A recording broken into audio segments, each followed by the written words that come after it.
Hello, everyone, and welcome to Climate Swings, the show for people reaching for the next vine of climate and sustainability in their professional lives. Promoted in partnership with climate education and action platform Terra Do. I'm your host, Michael Gold. What does it mean for a scientist to say that they didn't choose their field of study, their field chose them? Dr. Lisa Micheli is a wildfire resilience expert who traded water science for fire prevention.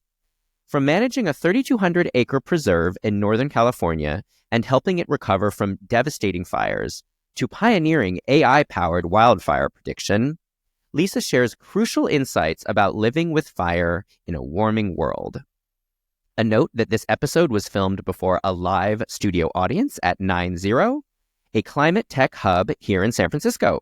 For anyone interested, I'll share a link to 90 in the show notes. Meanwhile, here's Lisa.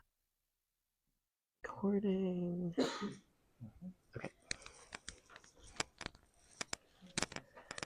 Okay.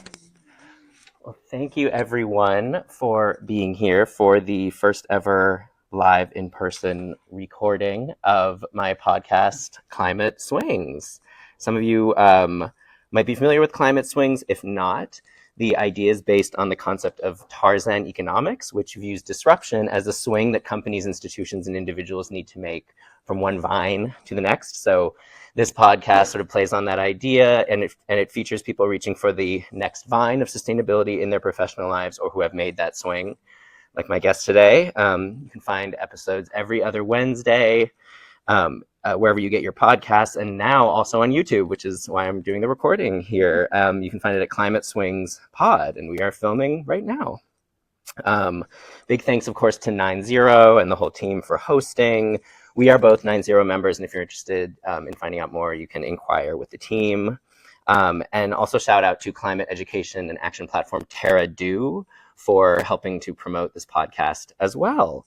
So my name is Michael Gold. I am the host and the producer of Climate Swings. I am a climate and sustainability communications consultant, formerly in editorial positions at Reuters and the Economist Group across both the United States and Greater China, where I lived for over a decade. Now I work in a freelance capacity for clients ranging from media to venture capital to startups to large corporates. And I started this podcast last October to capture both my passion and the passion of others for solving the climate crisis. So my guest today is Lisa Micheli. She is a wildfire resilience expert. I'll let her do her own self-introduction. So Lisa, go ahead, take it away. Thanks. Well, thank you everyone for coming today. I'm excited to have a conversation with you all. And I will just say, how many people have been personally impacted by a wildfire here? Anyone you have?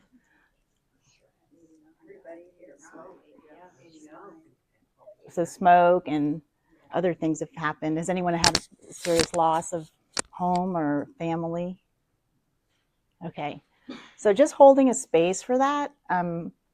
One of the things talking about wildfires, you really have to think about what I think of as a sort of trauma-informed approach. And even for myself, the trauma I went through by being in the heart of the Northern California wildfire and some wildfires since then. So just kind of holding a space for that, because I'm a scientist and I'm going to talk some about the science today.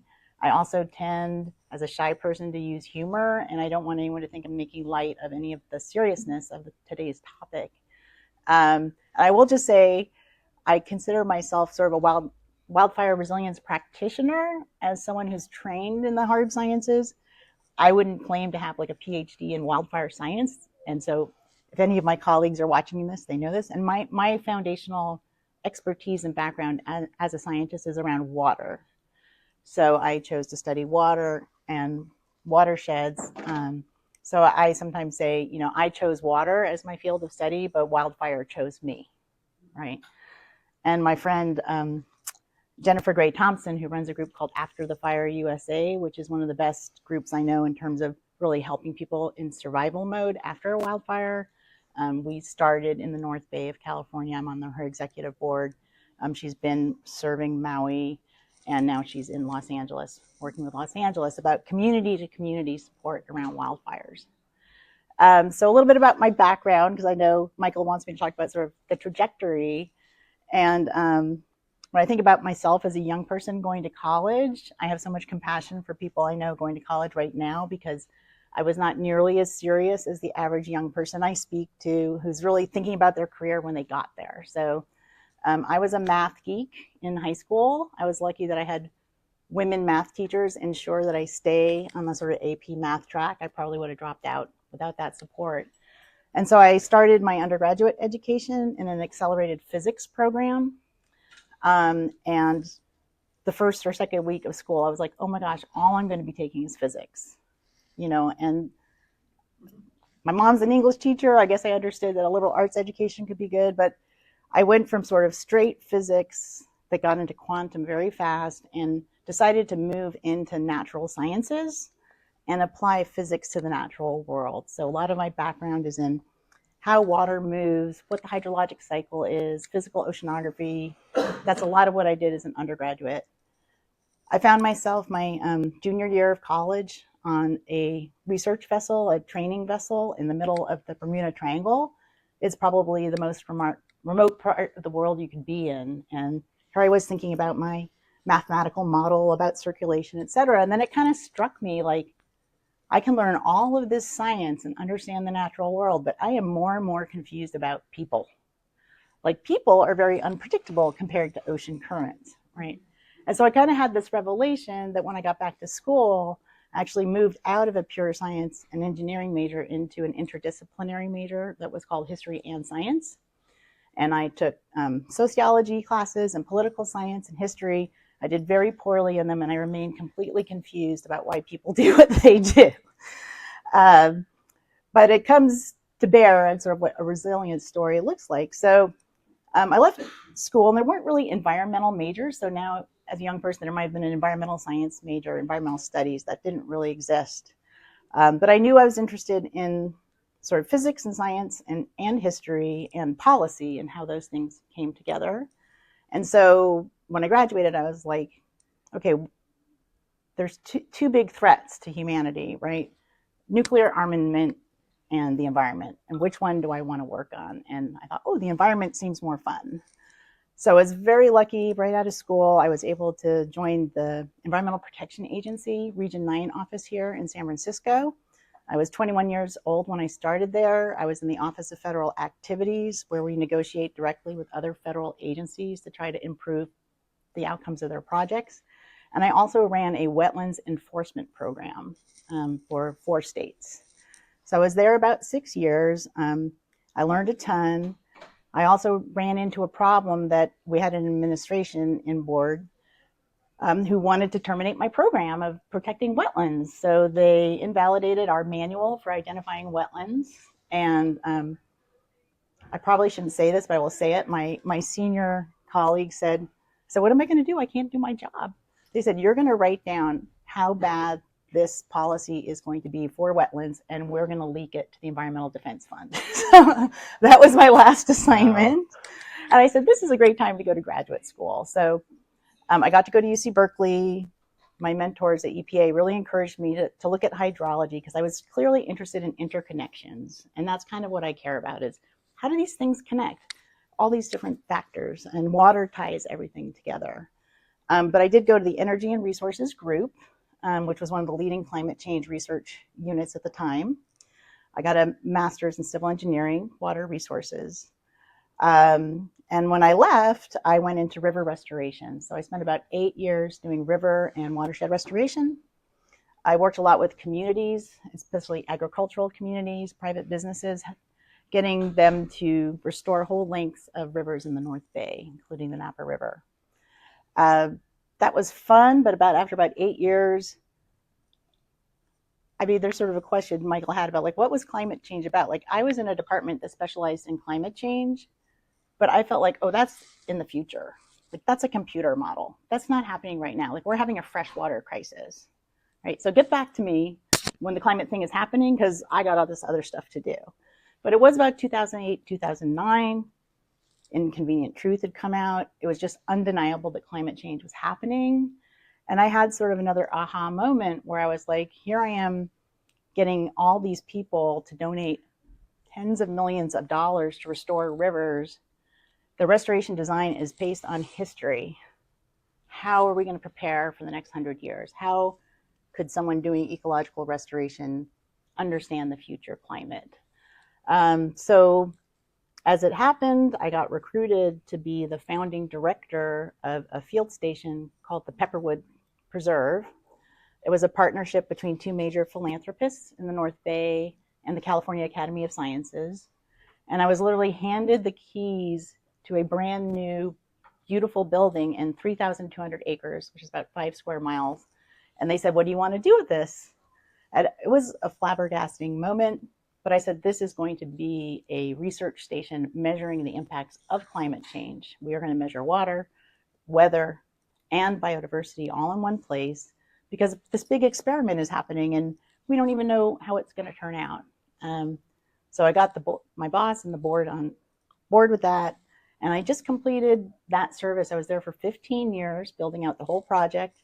Pepperwoodpreserve.org. It's an amazing organization that does research, engages students, but then also brings those results back to the community. So that is where I got involved with Wildfire. Our reserve was in the heart of the Tubbs fire on October 7th, 8th. And next thing you knew, I was the person running a 5 square mile property that had completely burned to the ground. I was in charge of a staff where people had lost family members in the fire. I had to deal with an entire team that literally had to flee flames and help get the rest of the community to safety. So that's how I entered into wildfire work. I've been involved with, and we had been involved with taking climate models and projecting fire threats. And basically all our high risk areas are the places that ignited in 2017. So there was a lot of attention on us, and I would say on me, because we had been sort of trying to educate the community about this, and then we experienced it. So I will say, I feel like I'm in a swing now after that 15 years where, when I came out of that and I joined 9-0, there's just so much new kinds of work in the climate space and so many new companies. And, so I've just been really enjoying getting to meet all of you and learn more about what other people are doing. And I'm much more involved now in partnerships between tech, philanthropic investors.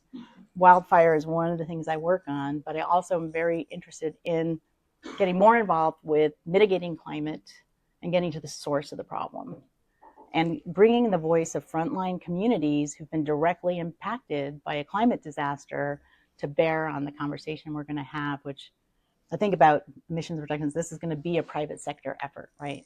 So I'm really excited because working with communities in the grassroots is now going to be, I guess when I was thinking about this podcast, resilience is a very local thing, whereas I think we've been thinking about curbing climate change as a very global thing. But I think those are going to meet in resilience. So for me, resilience is both adapting to the changes, but then reducing the changes that are to come. Thank you. I have to break the fourth wall for a second. Would you mind moving your hair just from the mic in case it picks up any any noise from that? Hair. Live recordings, everyone. Yeah. Well, thank you for that very thorough introduction. So I guess I'd like to start by just acknowledging that we're here in California. You've based your entire career has been here in California. California has been lauded for its scenic beauty, its Mediterranean climate. It's drawn people for decades, for centuries to come here. When you started your career and you were focused on water, what was the discussion of climate kind of as a practice or sort of as a field? Was it because I mean, at the time, probably the science was becoming more and more established, but it was not part of the mainstream zeitgeist by any stretch of the imagination. I mean, I would say when I started, it was barely a field. That's how old I am. But I mean, there certainly were climate scientists. And again, at UC Berkeley, we were sort of at the cutting edge. And Peter Glick, who founded the Pacific Institute, had just done his PhD on what the water supply of California was going to look like under climate change. But that was really early stuff.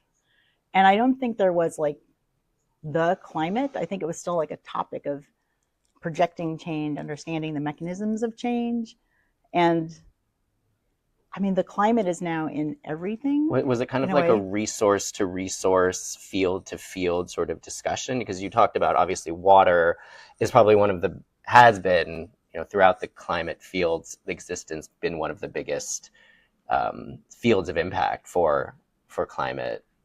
I'll just tell you, it felt like a village of people. I mean, I got a grant from the Gordon and Betty Moore Foundation to try to evaluate what the impacts of climate change were going to be on the natural areas they've protected in this area. And there were like 15 people to talk to about that at that time. So it was really such a micro specialty that you had to go find someone who was actually thinking futuristically about the problem. And they didn't necessarily know each other, which was the fun part of like bringing in someone who works on weather and fog and introducing them to a vegetation ecologist. So this was very early days. And then I think there became sort of climate adaptation specialists that I worked with. And this is, the County of Sonoma founded the Regional Climate Protection Authority, one of the first of its kind. We founded a North Bay adaptation project, the first in California at a county scale. So it was really like groundbreaking efforts. And if you were working in climate at that time, like before the inconvenient truth, you felt like you were there by yourself. You're sort of a lone voice in the wind. And that's why it's so interesting now, the professionalization, particularly around adaptation. There's an association of adaptation practitioners now. And there's just been a lot of progress where we're starting to mainstream those roles. Yes, I'm getting ahead of myself. No, yeah. I mean, I guess the idea of, I'm sort of glomming onto the idea of a regional climate protection authority, given that climate change is obviously a global problem, and you have, people here trying to work on global solutions, scalable solutions. And we see with wind and solar and renewable energy that these solutions can scale. But how do you think that the idea of a regional climate protection sort of can meet the moment, given that it's such a global problem? Well, and it's been a struggle. So I'll just say I love the County of Sonoma. Everyone there is amazing. But I think it's a great example. They founded this Regional Climate Protection Authority, which was supposed to connect the cities and the county into a unified strategy.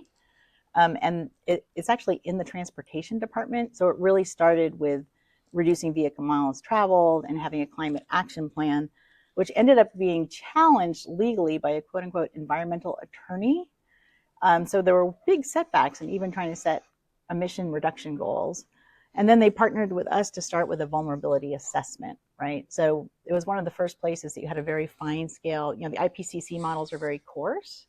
So we were downscaling those to the scale of the county and being able to tell that authority, what's vulnerable where. But then the challenge is, how do you respond to that? What do? You've got private property, you've got public property. The county doesn't have all this jurisdiction. And the RCPA itself has kind of splintered into different groups because, again, the jurisdiction started saying, well, wait a second, we don't want to be part of a multi-jurisdictional effort. We want to be more standalone. So, but it really, when it comes to resilience, which I know is our main theme, it is all about hyper-local. It actually gets down to the scale of your neighborhood. Your county is responsible for a lot of things that are going to affect you in a climate disaster, like your water supply, your fire protection, even if it's a partnership with CAL FIRE, land use, which is really one of the big elephants in the room around wildfire resilience. Like the counties really influence those things, not the federal government and hardly the state government. But then it comes down to that when the fire comes, it's your neighborhood that needs to respond. Your neighborhood needs to have built that capacity. It's going to be so hyper local because you don't necessarily have first responders coming, right? You have to have your plan. You have to know how to support your neighbors. So it gets hyper local very fast. And that, in Sonoma County after the fires, we have this whole block captain system, and those block captains are the head of their blocks. And that is the most effective way to have real resilience growing. So let's go back a little bit again to sort of the earlier stages of your career, and you discussed kind of how Wildfire basically found you. Can you just give a little bit more color about that? Like, was there kind of like an aha moment? I mean, you described, I think it was the Tubbs fire, right? That destroyed, huge most of what you were working on at the time, but that was 2017. So yeah, I'm curious, what was kind of the inception point of that? Well, really, it was this collective that the Moore Foundation funded where we wanted to look at climate threats. And because we're hydrologists, or I'm a hydrologist, we started with the hydrologic cycle. And so we were able to predict parts of the landscape that would dry out. And then we worked with the fire ecologists to say, well, how would you rank that in terms of fire hazard? So you end up with this map of how warming temperatures are going to dry out the soil, and then how that will increase your flammability. So I'm not sure how many of you know the Tubbs Fire area in Santa Rosa, kind of between Calistoga and Santa Rosa. And our property was right in the heart of what we then determined was a fire corridor, because that corridor had actually burnt in 1965, which we were well aware of through our scientific studies. It also burned in 1923, and it also burnt in the 1870s, almost the same footprint, because it really captures those Santa Ana winds. But in 1965, the fire started in Calistoga, and it took 6 days to get to Santa Rosa. In 2017, it took 6 hours. And this is one of the first big mega fires, like no one had ever seen anything happen. So, I knew all the fire responders, and our fire chief talked about driving down from Lake County and watching this fire move. And he had to make the call, like, we are not fighting this fire. We are getting people out. And it was 11:30 at night. That's why my staff played such a pivotal role, because they literally had to call people and wake them up and take them out. And this is the interesting thing, like scientifically, we knew we were in a fire-prone zone. Scientifically, we knew the whole ecology and landscape had been shaped by fire. Our theory about the stewardship and ecological challenges of our property was actually the interruption of indigenous stewardship. And I think there's been a lot of coverage on this lately, but the data shows and oral history shows that the indigenous people to our area probably would have been burning every piece of the landscape at least once every 10 years. And by suppressing that fire, we had a huge buildup of fuels, particularly Douglas fir, moving into parts of the landscape where it didn't occur, because natural in our region includes indigenous people for at least 14,000 years. So there was this shift in the density of the fuel. And then this drought really was worse than almost anything we'd experienced before. And I will have to say, I can't say that the winds are worse because of climate change. I think that's very debatable at this point, because there have been high wind events. But that combination of the high winds, having an electrical system that's basically threaded and laced through the fuels, and having 17 ignitions happen simultaneously in our area, just created, this mega fire situation. So even our own team was, you're just shocked. It's awesome. You cannot. It was the unthinkable. So even though, rationally we knew it could happen, when it did happen, we're just as impacted as everyone else. Have you been personally threatened by wildfire? My home was not on the property, so I did not personally get impacted. I was the person who ended up on the phone with the insurance company first thing in the morning after we confirmed that everyone was alive. But when you are in a community with that impact, and I call it the smoke bubble, it was actually very surreal, because we were literally in this dense smoke bubble that hadn't moved to San Francisco. But you leave there, and I think that's how Los Angeles is right now. You can go to another part of the Bay Area and life seems to be going on normal. And for me, I had to go to the Cal Academy of Sciences one night, and it was just so strange, like leaving. It's like a bomb zone when you're in there. Everyone's masked up. It's totally dangerous for your health. Everyone was helping each other with all the different parts of their crises. And then you step into like, oh, downtown San Francisco is cool and foggy. So there's this sort of surreal back and forth. So certainly it impacted me. And I have to say, we burnt again in 2019 during the Kincaid fire. And as a leader of an organization, my response was very different, because after the first fire, I was very like command and control. Everybody go home. I'm getting on the phone with everyone. We're going to fix this. And my team got back and said, we really just need you to treat us as people right now. Like, we just really want to see each other and have personal time. And that is what we did after the 2019 fire hit us, which I will just say the difference between the two fires was really marked partly because of how our community responded and because of our partnership with CAL FIRE. I had 6 buildings that were getting rebuilt that we had lost in the 2017 fire. And I did wake up and go, if my construction sites are burnt down today when I get to work, it's going to be a pretty bad day. But CAL FIRE had camped out at our property. We had installed the first of 4 fire cameras that became a network for all of Northern California. The whole community was watching our cameras.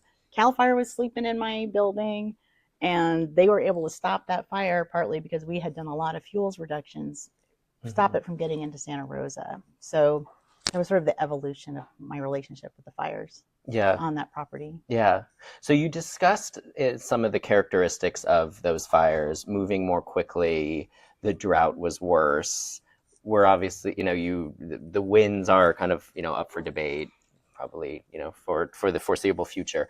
But how much can you confidently ascribe climate impact to the intensification of wildfires in this region, at least, right? I mean, it's a global problem.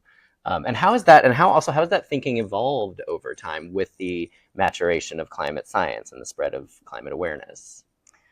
Well, the interdisciplinary research group that I chaired, we started using pepperwood to look at the water cycle. So I'm coming back to water again. Right. Yeah, please. But we could show that we have been incrementally creating more arid conditions, even just the period of the last 20 years. And we can measure that impact. And that is, to me, the biggest climate influence on the fire threat, is that these droughts are more intense. The plants are more stressed. And they're just so much more flammable than anyone can imagine. And so if you want to take one science factoid home, people always think, oh, well, when it's hot, we might be at risk of a fire. We're having fires in the winter now. It's when it's dry. And the heat is one of the factors that accelerates the drying out of these soils. But they're clearly, and that was sort of the breakthrough of our research, because there could be a lot more rain or a lot less rain in our future. But every way we ran that model, you were still getting drier conditions at the end of the season. So the dehydration of the landscape and just the incredible flammability, because these plants are fire loving, they are going to survive it. But they are a great vehicle for burning. They kind of want to burn, especially our chaparral species. So, when you watch what happened in Los Angeles, you're seeing that phenomenon of just such a flammable landscape. And then the other big piece on the scientific model, I'm looking at Russell Hamilton here, whose organization, Thornton Family Foundations, helped us incubate new ways of modeling fire hazards, because our fire hazard models were so out of date and didn't take this into account. The other thing is that old fire hazard models considered anything urban not to be flammable. So you have a hazard rating in the trees, but you don't take into account the flammability of your structures. And I've heard CAL FIRE chiefs say, people think we're protecting the trees from the houses. People think we're protecting the houses for the trees, but we're really protecting the trees from the houses. Because the houses are very dense fuel. They burn way hotter than a forest, and then they become this big pack of embers that blow and help ignite things. So that's a big adjustment that's having to happen in the science and in the planning world, is starting to realize this false sense of security, like, oh, on the map it's gray, it's urban, it doesn't burn. Well, if you get the things going, can be just unbelievable. Yeah. And from the social perspective, the idea that, no one really disputes the idea that fires have gotten worse, they've impacted more people, the damages keep mounting, et cetera, et cetera. But how do you see the climate discussion weaving its way through? Presumably here in the Bay Area, people are pretty awake to that idea, but how have you seen that evolution, particularly over the years? I try to constantly, in my own mind and for others, help people realize that the wildfire crisis is a climate crisis, for the reasons I just explained. And it is interesting in the news, they're really emphasizing, I think, the climate exacerbated it. But once a wildfire happens, that is really what people fixate on, right? Mm-hmm. And in some ways it can unify, because climate is still politically divisive. I work a lot in rural communities where I would just talk about extreme weather. I never use the word climate. And if you talk to people about wildfire, you can unify people across partisan boundaries. So I'm not averse to it, but in my own mind, it really is part of climate adaptation and adapting to a warmer world. Can you talk a little bit more about how you talk to rural communities about that? Because they're at the front lines of this, but oftentimes their thinking might be quite different than, people sitting here in this room, right? Well, I would say in rural communities, people have quite a bit of experience with wildfire. They'll tell you different things. Where I live, it really does feel like you're in the Wayback Machine, in terms of the people who live in these very rural places in small cabins don't really want to join the 21st century. Um, and and when you get to those rural areas, there's actually an economic challenge where people don't even have the resources because it's so overwhelming if you live in the middle of the forest and you're told that you're supposed to thin it or you're supposed to clear your defensible space. I mean, those are big ticket items. So a lot of the listening sessions I participated in ended up in trying to get incentive programs, financial incentive programs that match people in disadvantaged communities with a forester to develop a plan. I mean, that can cost tens of thousands of dollars and then to cover 50% of the application. So, but I think the other thing is, it's back to the people part is tricky because there are some people who are very knowledgeable and leading their communities around this field or their neighborhood or their block. And there's other people, especially when you're between fires, which is what's happening for us right now. Like our last big one, I think was 21. And, you forget people have other priorities mount up, et cetera. So it's like a great question. Like, it's not rocket science what you need to do to make your home more resilient. It's just like one of those house projects you haven't gotten around to yet. Right? And that's why it's so shocking when you look at somewhere like Los Angeles and you see these very affluent communities that didn't do any defensible space clearing, and CAL FIRE is trying to get in there and chop down the bushes around their house right before the fire's coming. You're going, what's wrong with this picture? But I have friends there, and I have friends who live in those communities, and they're like, well, I just thought someone took care of it. There's this whole idea like someone else is going to take care of that for me, or why would they let me build a house that wasn't safe? It's like, it's so much on you and on your own personal responsibility. Yeah.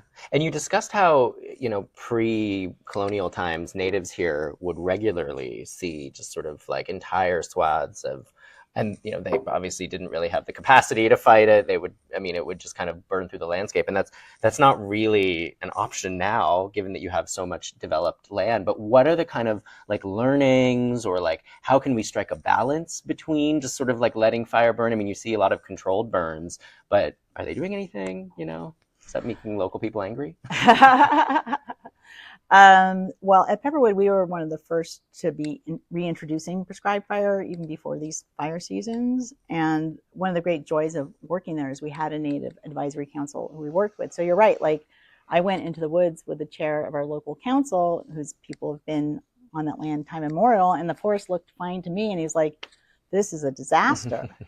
I'm like, well, what do you mean? He goes, look how much stuff is piled up on the ground. Look at all these dead branches. He's like, this is a nightmare.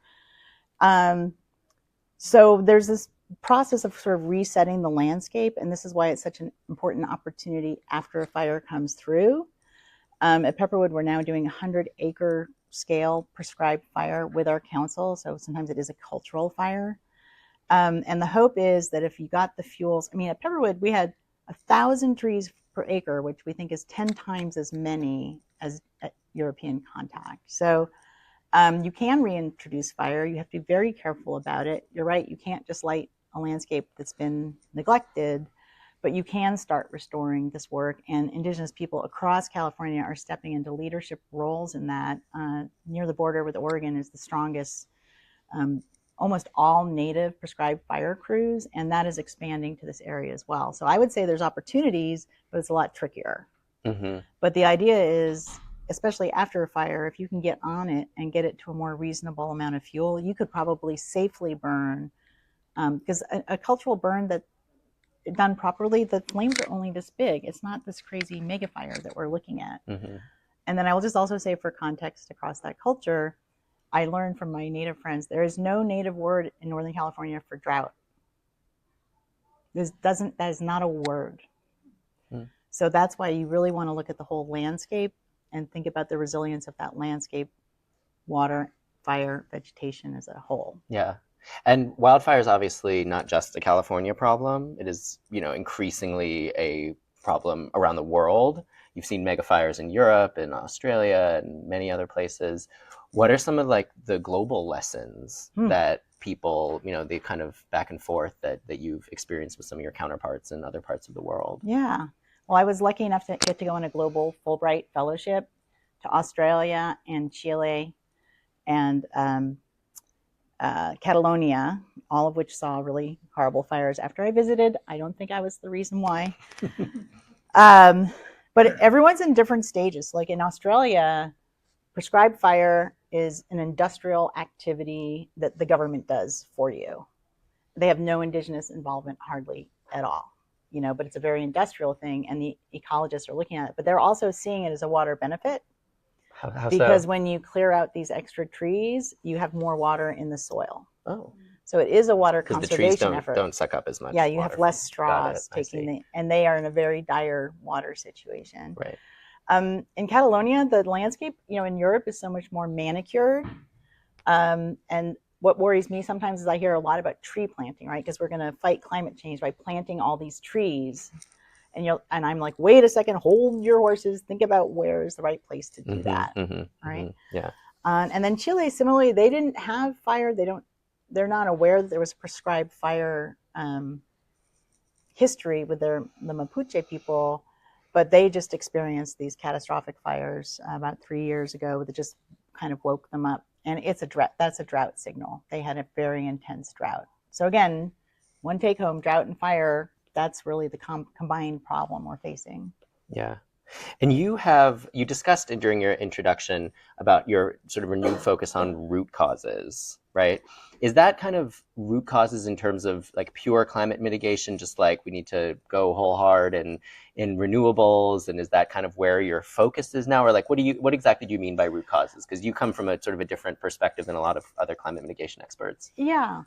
Well, yeah, I mean the amount of greenhouse gases in the atmosphere, right? And so really, if you're going to invest in some large scale effort, part of what I like to bring in is like, okay, you want to reduce your fire hazards, but let's think about a solution that can also capture carbon.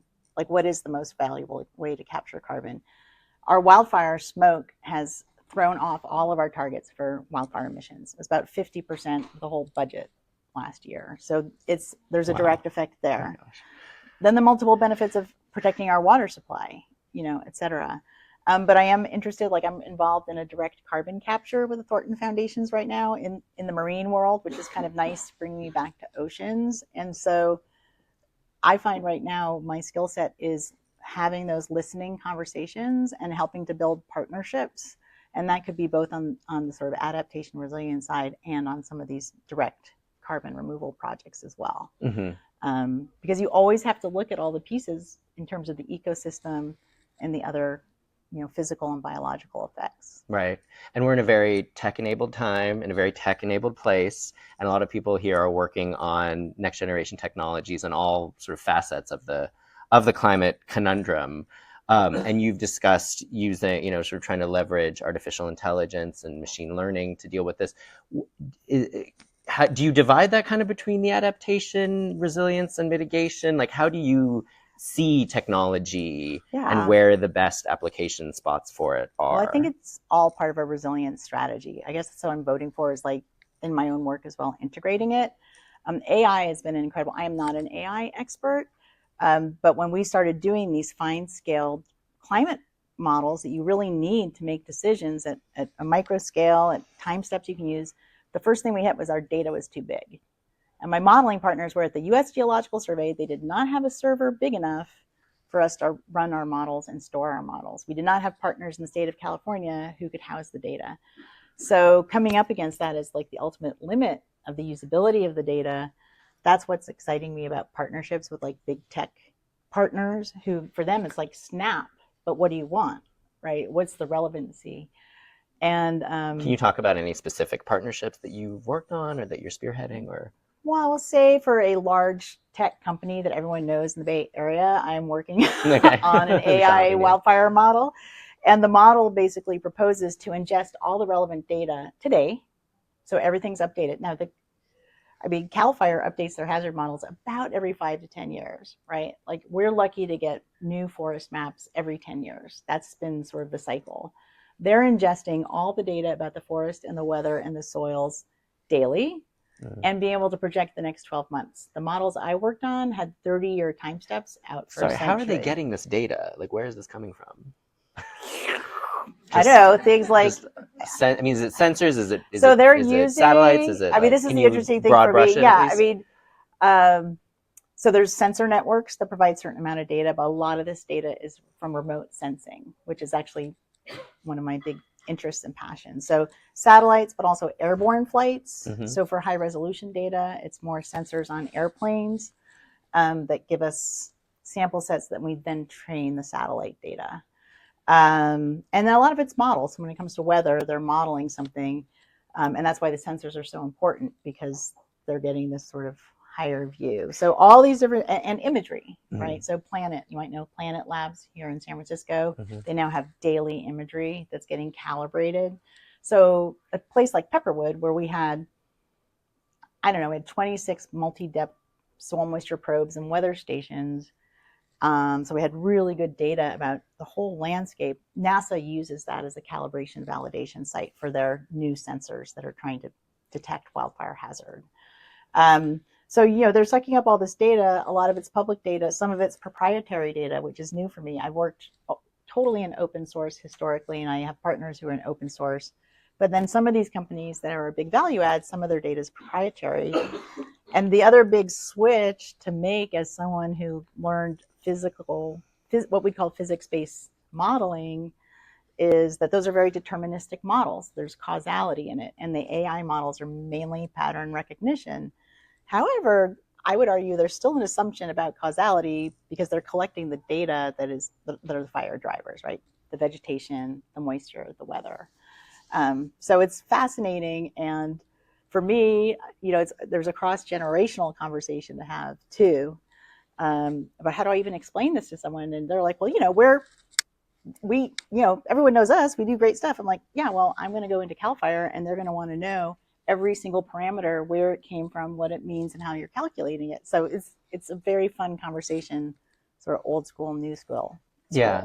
And for the private sector, like, is there a business model behind it? Is it sort of just a philanthropic project? Like, what is their interest in this? Well, so that's the other big change coming out of my gopher hole at Pepperwood is, financial companies are all over getting this climate risk data. Mm-hmm. I mean, if you're an insurance company, if you're a reinsurance company, if you're Bloomberg, one of the companies I am on the advisory board of is funded by Bloomberg to have on their portal every company in the world and their likelihood of being impacted by a climate disaster and what fraction of their assets will be impacted. So that actually, in this climate, social, cultural climate, it kind of gives me hope, because they're taking it seriously. And not only are they looking to experts or services to provide that data through AI, but they have their own climate risk shops in-house. Mm-hmm. And I've met absolutely brilliant young climate scientists who work inside the banking industry, inside real estate, et cetera, to bring that to bear. So, them plus the military, they're taking it very seriously. So I don't see it going away. I don't see it becoming less important. Because... Yeah. Even as we are facing challenges from a messaging perspective, right, and kind of an optics perspective with the change in administration, of course, like this is a real problem. It is. There are market forces at work. Yeah. Yes. Also. So I think there's the urge to also benefit humanity and have some philanthropic benefits, but I think the leadership is coming from these companies that see a real market opportunity. Yeah. And it's an interesting landscape. Yeah. So the LA wildfires probably, occupied a greater media share than probably any in American history, perhaps. It was just nonstop. And the devastation was really, I was just observing it from here. Seemed terrible. Are there lessons to be learned from that experience that you think can apply here, can apply globally? Is it kind of too soon to tell, because things, the situation is still sort of fairly volatile? Yeah. First of all, I have to say, it's just the visibility of Los Angeles, right? We're talking about a global metropolis that seems I mean, that's what I always strikes me as like, we think we're so immune from risks because of our technology. And the more deep you get into a city, the more that's the case. And I also remember in 2015, Lake County got hit almost as hard as LA. They're just not as famous and they don't have as valuable properties. But of course, LA is in the spotlight. And this idea that these cities are invincible. And one of the foundational things I would say is like, let's take infrastructure seriously. This is what shocks me about public policy and even voters. Like, these cities were all built out right after World War II, and this stuff hasn't been replaced. So I know there's a lot of finger pointing about leadership failures. That to me is the worst case scenario, that you get to that level. You got to say, what was the problem we really had with our water system? What was the problem we really had in setting code to have fire safe structures? Like, this will be the big wake up call. But like I said, it's so interesting when it doesn't happen to you. It's very far out of sight and mind. So I think that like the community of Santa Rosa actually has a lot to share with the communities in Los Angeles. It will be a grassroots rebuild. Political people are going to come and go, but how do you start getting people really thinking about long-term resilience and investments when we're such a short-term rewards kind of culture at this point? Do you think the climate mitigation question is that threaded through these discussions now, or like is it too sensitive? How do you think about that?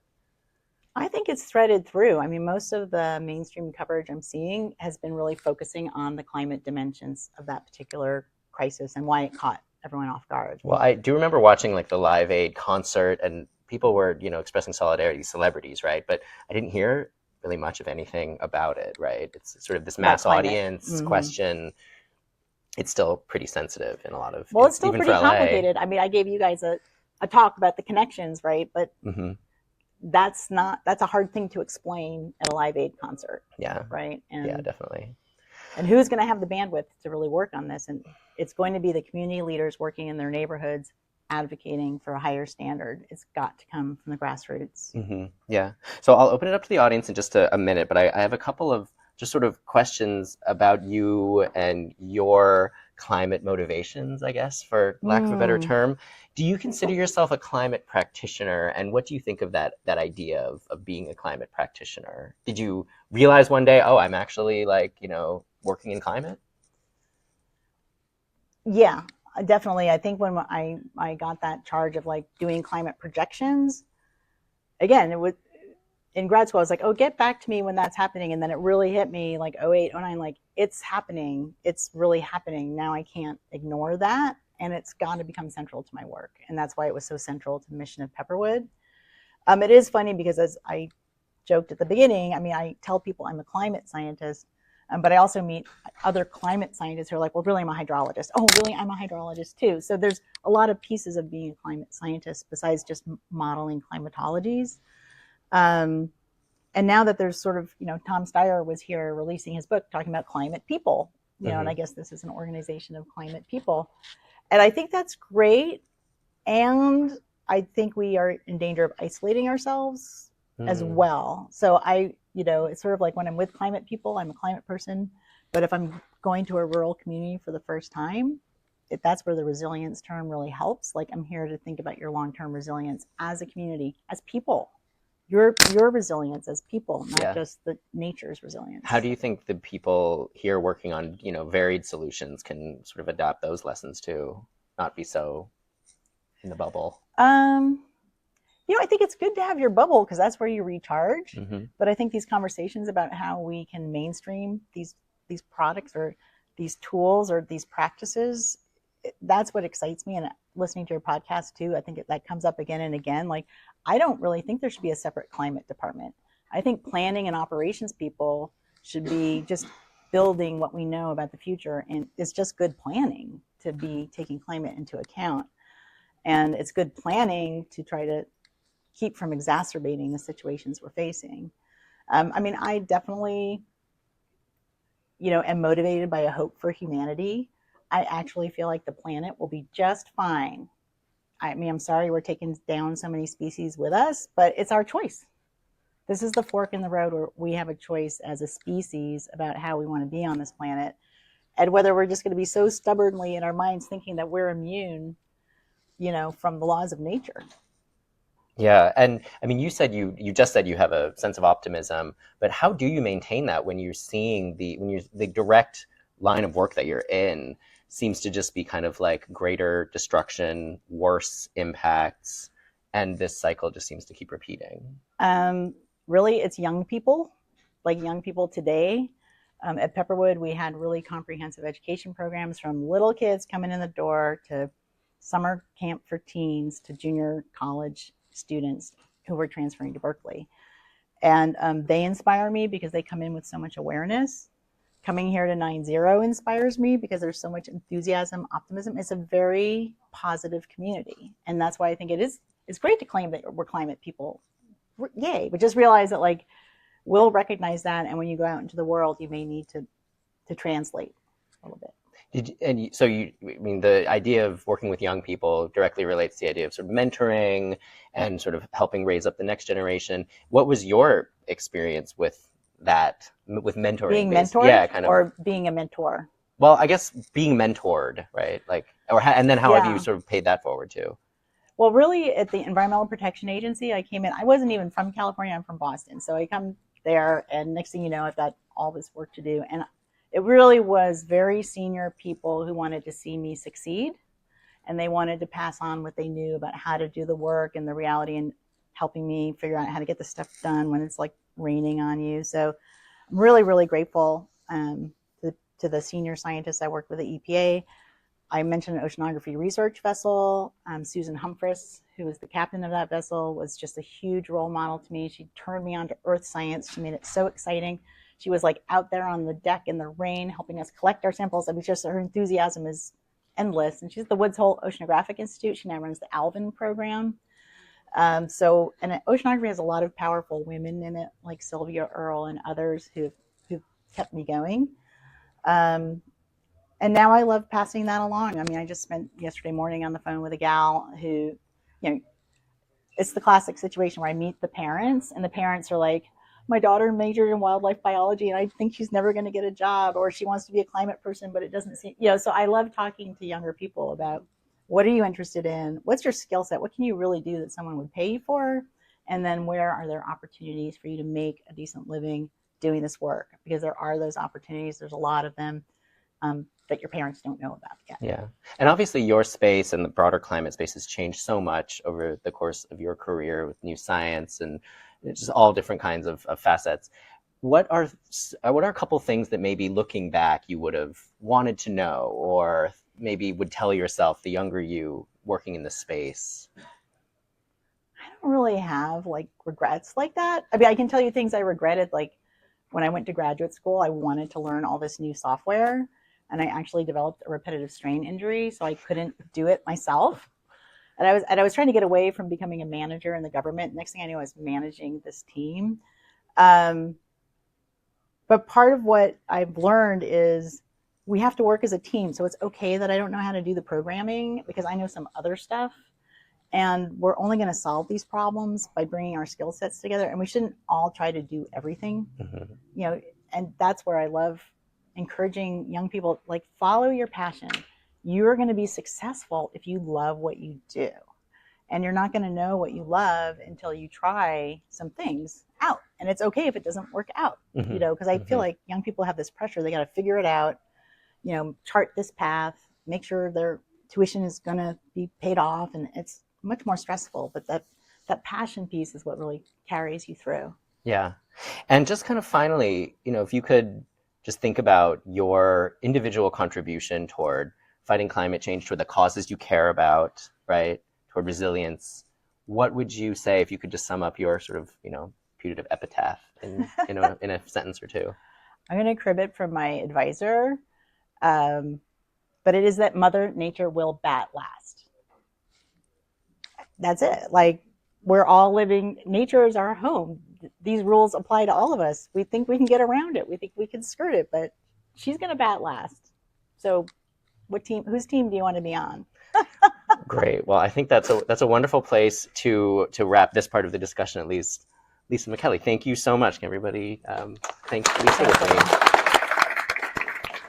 All right, so let's open it up to questions. I'll call on people. I'll repeat it so it's picked up by our mics here.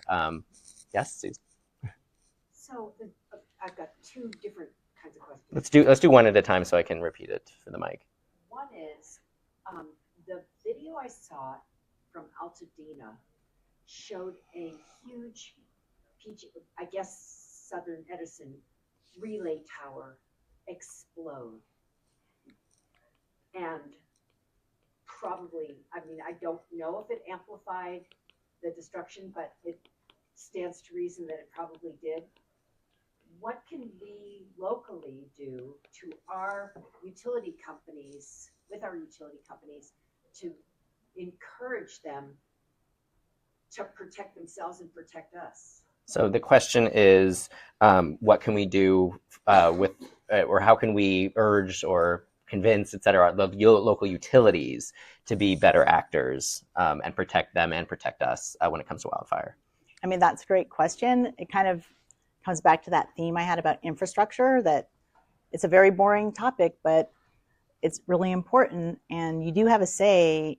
All of those facilities go through public review, public process, et cetera. It can be very frustrating. I mean, they still replaced all of our poles with wooden poles, right? Because that is actually the most cost effective, right? But they also had a program, I'll say PG&E, they where they reached out to Pepperwood and they said, we're looking for opportunities where creating a microgrid is cheaper than undergrounding the wires. Because that's always one of the first questions everyone has, why aren't the wires underground? I'm like, that is really expensive and they break in a place that's tectonically active. So, and I had hoped, this is classic, I had hoped that we could get our whole campus on a microgrid after the fire. And it looked like we could, except for that branch of PG&E didn't talk to the other branch of PG&E. So they had put some of the wires underground because we were a priority. But there still was enough of a cost-benefit ratio that the end of our wired system at Pepperwood, we were able to take down the wires and build a microgrid. But that I couldn't believe it. They came at this took 2 years, but they showed up. They said, well, here it is. It's a propane tank surrounded by razor wire connected to a generator. And I was like, are you guys kidding me? Now, of course, these people, there's many people who work there. These are like the most eager people. So I said, well, don't you think we should try to make it renewable? And they were like, renewable. And I was like, yeah, solar panels and a battery. And they were like, oh, okay. And the big issue with the utility was they said, well, then you're going to have to sign, our legal department says you're going to have to sign a release that it's okay if your service is interrupted, because we can't guarantee this is going to work during cloudy weather. And I was like, our service is already interrupted. We're like in the middle of nowhere and this is a cabin. So anyway, we ended up doing a demonstration project of retrofitting. This is a bunkhouse where our researchers stay and where we house a lot of our data capture equipment for our remote sensing stuff.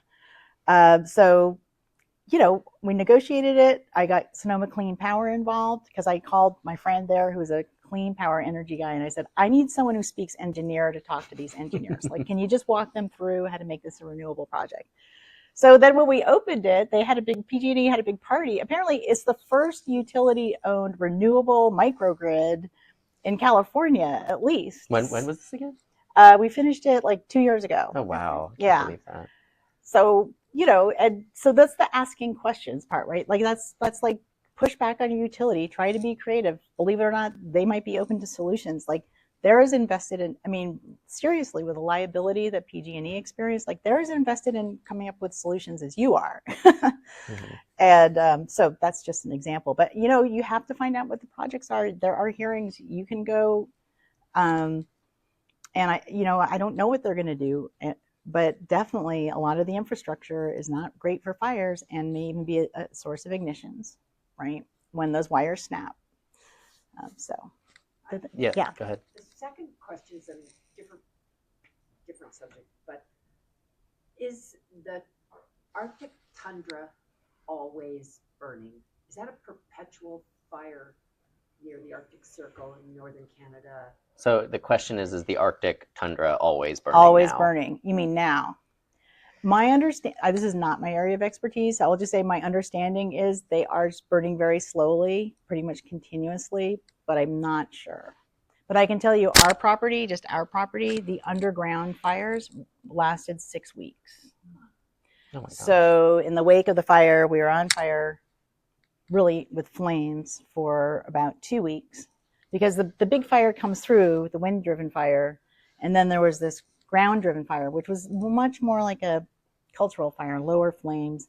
They're not going to stop that fire. It's not hurting our property. It was open woodland, so they just let it burn through. But then the stumps burned. And if you want to see, it's one of those oddly gorgeous things, is that the stumps of the trees burn out and leave this like bas relief sculpture in the soil where the tree once was. And those burned for months. Wow. And we had dangerous tree situations for probably until this last winter storm. So for about 5 years, you have to secure access to those areas because there are still trees coming down in the wake of the fires. And isn't there methane being released from these? From the tundra, the fires, anything that removes the ice from the tundra is going to release methane that's stored below ground in the organic rich soils. Okay. Any other questions? Let's give people a chance. Yeah, go ahead. Yeah. You talk. Thank you very much for your presentation. Oh, thank you. Yeah, and you talk a lot about the mapping, about imaging, about censoring, all these fires. But at the same time, I didn't hear about the kind of measures. How do people prevent or fight the wildfires? So it looks like, how much the humanity remembers itself, and up to now we still have the same method of fighting the wildfire. Just grab something to see the source of water and just pour the water on the fire, and it continues up to now. Mm-hmm. So do you think there is a room for new technologies to fight the fires efficiently or prevent it, or it's all about the regulations that doesn't allow the new technologies to be, So the question is there innovation in firefighting specifically, or are we still just stuck with just grab water and pour it on the fire? And is there a role of regulation in that? So I'm going to go a little bigger with your question, because when it comes to fire prevention, there's a lot of non-sexy things like clearing vegetation, hardening your home, preventing holes that embers can fly in, really low-tech stuff that works great that we don't do. That's not even that expensive. And I thought that's where your question was going in terms of the acres of forest that we need to meet. Like, we're still only doing that kind of prevention work on a fraction of the landscape that needs to be done. But there is a whole fire tech community, and sometimes this is a little frustrating for those of us who are thinking about really effective prevention measures, because shiny new toys are much sexier to invest in. But there is a whole fire tech community, and there definitely are even products on the market right now. Like, there's these foams. So when Coppola's house started burning down in Napa, he flew in a SWAT team from Colorado, and they had this foam that encased his whole house in foam, and apparently it was an effective strategy. It's fire retardant foam. Yeah. Wow. There's drone technology now being looked at, so having drones serve as firefighters and be able to go in there. Can they can they fly with tanks of water? Like, is that how it works? Or? I don't even know how it all works, but there are these sort of fire attack methods. But in a 100-mile-per-hour wind, you're not stopping the fire. You're just not stopping the fire. You might be able to protect objects in its way with some of these crazy methods. I'm not going to say crazy because they may be really valuable. And they're super expensive. And that's where this equity factor comes in. Like, Coppola could afford to fly in his own crew with the latest and greatest. Not everybody can afford that. So there's a policy issue there. I mean, CAL FIRE is fighting. They only have 13 trucks in my district, right? Wow. That's up from like 5. They are now paid to be ready to fight fires 9 months a year. That just changed. It used to be 6. Mm-hmm. So just very basic challenges of having firefighting personnel, then plus the technology question, and then how expensive that gets. So I do think there'll be advances. They're also using drones for veg treatment, by the way. They have a new technology. It's called BurnBot, and these bots do the burning. And then there's a very sexy interest around fire satellites in terms of detection, and that's a new technology that a lot of the big philanthropies are going behind. But I mean, I was in a room of experts saying, we detect the fires really fast. And in fact, half the fires that get detected aren't fires. And that's where some of the remote sensing technology is helping, because now we have oblique cameras that zero in on the fire call and figure out whether it's really burning. So I hear what you're saying, but I think the new technologies tend to be expensive and hard to scale right now, but not to say that they won't be effective. And they use retardants and they use, different water carrying mechanisms. But, what would be much better is hardening that home so it wouldn't catch on fire. But you mentioned that all the technologies are related to some limited amount of the transportation, limited amount of, let's say, fire extinguishing fluids or whatever. What if we are completely change the strategy of fighting the wildfires? Do you think it's it's doable, and do you think that we won't talk about impossibility to stop the wildfires when it's running like? So I guess the question is Yeah. there like a whole new paradigm or thinking around I think it's worth fighting looking wildfires? into. I just don't think you can throw out the old system entirely, because it actually is pretty effective. I mean, if you look at some of the attacks and the water attacks that CAL FIRE was doing during LA, I just want to say, let's respect our first responders. Like, these guys who run the air fleets are really good and really tactical and really saved a lot of homes. So I guess the question is, what's broke before we start fixing it? And when it's hard to just even get the resources to have the personnel, what's your investment in technology and your payback? But that's where I think that the tech and VC angel kind of thing to test these out, and that's what, being in the nonprofit world, we kind of know. Governments won't adopt something until someone else shows that it works. They're not going to be the first ones. So private sector partners need to incubate, innovate, show that it works, and then get their confidence that they can take it to scale. Yeah. That helps. Okay, there's a question back there. Yeah, go ahead. Yeah, I'm also from Santa Rosa. Lived there since. Oh. Love Pepperwood and survived the fires. I'm so glad. I know the trauma that our community has. It's a lot of PTSD, and now dealing with everybody in LA. I just wanted to get your take on. There are obviously so many challenges, and the LA is a global metropolis. What do you think in terms of opportunities that the big metropolis of LA has when it comes to building and creating resilience and being a world town? I mean, Olympics coming up and everything. What do you see compared to our little Sonoma County? So looking at opportunities, especially for Los Angeles with Olympics coming up and sort of rebuilding better, I guess, essentially is kind of the question. Well, and I also hear you asking sort of around with a community that's gone through the trauma, right? And so I want to start with our experience first, because boy, did I feel out of my depth to have a team doing trauma-informed care at Pepperwood. As you're probably not surprised, but we have a children's program that serves the elementary school science programs from 1st to 5th grade. And more than half of our kids lost their schools. And more than half of them lost their homes.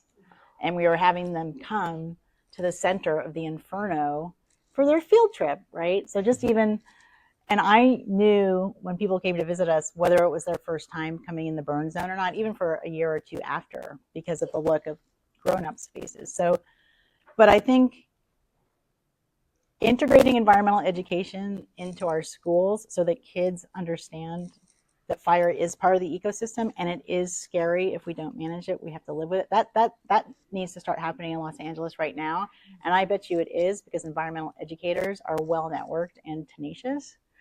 In terms of getting ready for the Olympics, I think there's going to be all kinds of conflicts between getting ready in the short term and thinking about the long term. And that's where there are going to be so many members of the community who will probably step up to be part of those conversations. So I think that's going to be very interesting to watch. And I heard, I a friend of mine, one of my best friends, lived really close to the fires, and she's been at my house for the last 3 weeks. And she said, they're not replacing the palm trees. I mean, just questions like that. Like, do we have palm trees back in Los Angeles, or is it going to be forever changed where that's not there?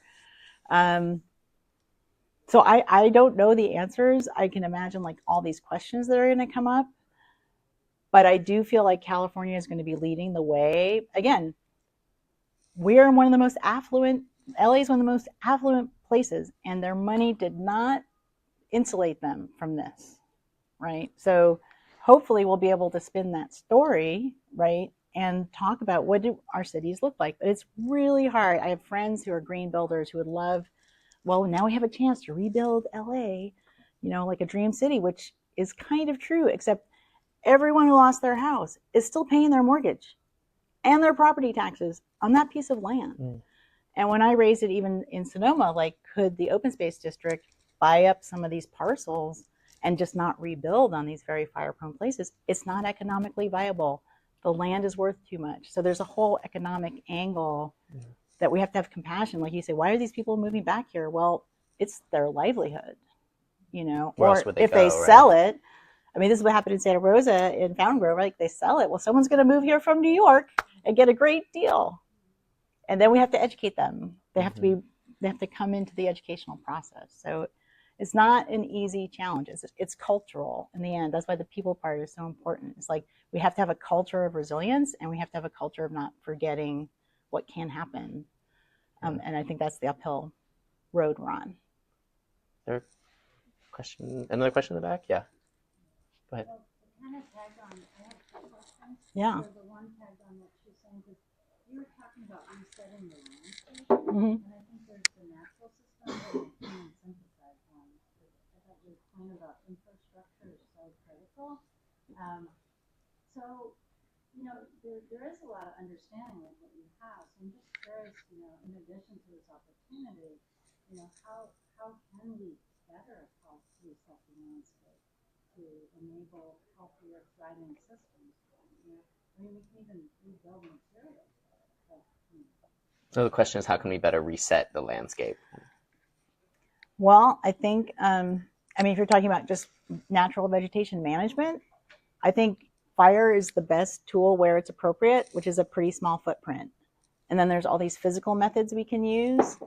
But again, the cultural piece comes back from what I've learned from my indigenous friends, which is every family took care of the acres around where they lived. And it was a very small everyone had a small piece of a big solution.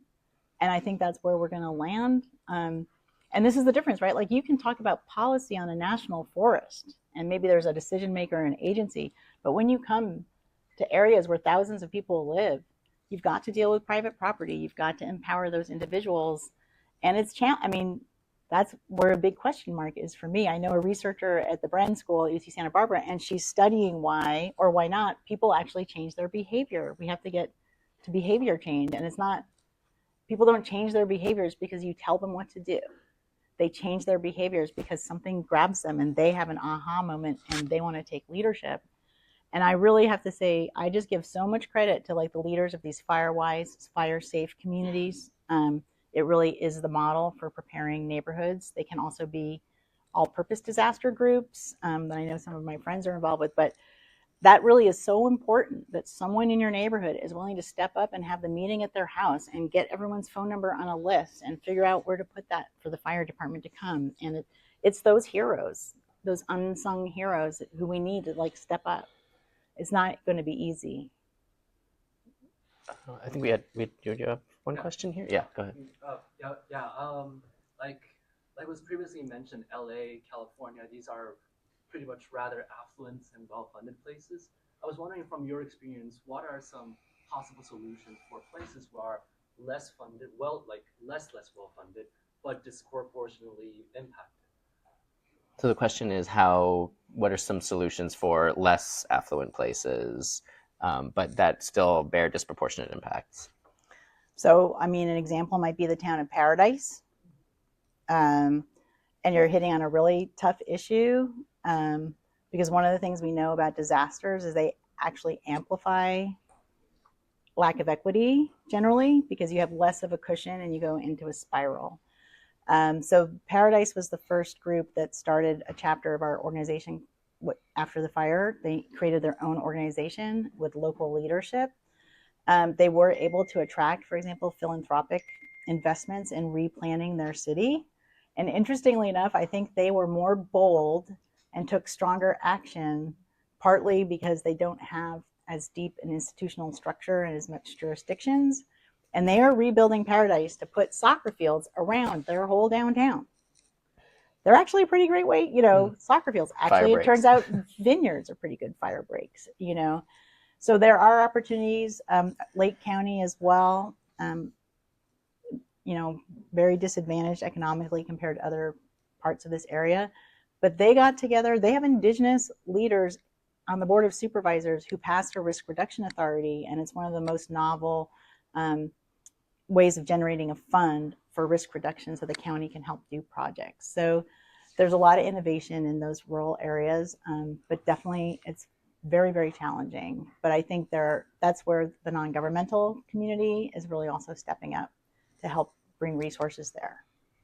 Okay. All right. Well, I think we will wrap it up there. For people Thanks, who want to Michael. see this broadcast, I'll be publishing it a week from Wednesday, so February 19th. Again, Climate Swings on YouTube and wherever you get your podcasts. I'm sure Lisa can hang out and talk to people one-on-one if you have more questions.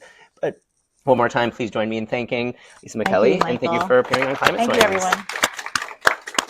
It's fun. Thank you so much. Yeah. I will stop the recording. This is his first ever video. My first ever live video.